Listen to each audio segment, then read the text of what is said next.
500 мегаватт мощность выработка болуп атат бүгүнкү күнү. Эки агрегаттын бирөө реконструкцияда, бирөө текущий ремонтто. Кудай буйруса, мен ойлойм кышка чейин Кудай буйруса берки 3-чү агрегат ал эртең эле текущий ремонт бүткөндө эле ишке кирет.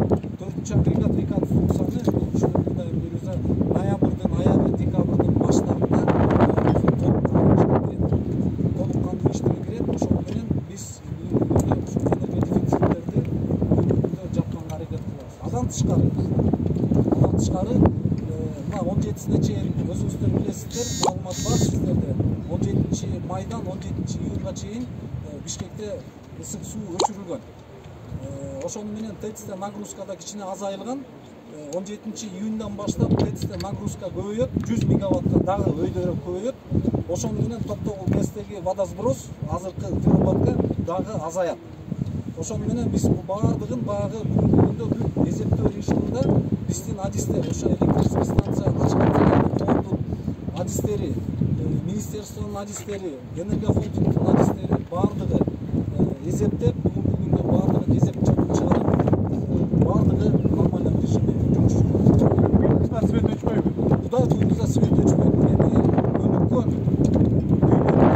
Америкада былтыр кышында өзүңүздөр көргөнсүздөр, коллапс болуп туруп, Американын жартысы өчүп калды. Кудай сактасын.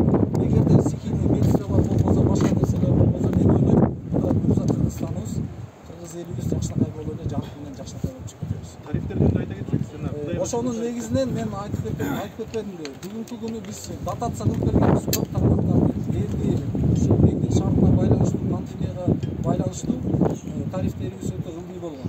Бүгүнкү күндө тарифтерди элге жалпы катмар элге 1 сом 9 тиын деп сунуштап атабыз. Кече күндү кечинде сайтта, өкмөттүн сайтына илинди. Урматтуу кыргызстандыктар активдүү түрдө катышып, өзүңүздөрдүн ой пикириңиздерди билдирип, балким биз бир жерди билбей аткан чыгарбыз, бир нерсени көрбөй жаткан чыгарбыз. Бак кеңешип кескен бармак оорубайт дейт. Ошонун баарынын негизинде мен сиздерден сурап кетет элем. Айтсаңыздар болот, бир айттын жөнүндө бул сайтта ой пикирлериңиздерди айтсаңыздар.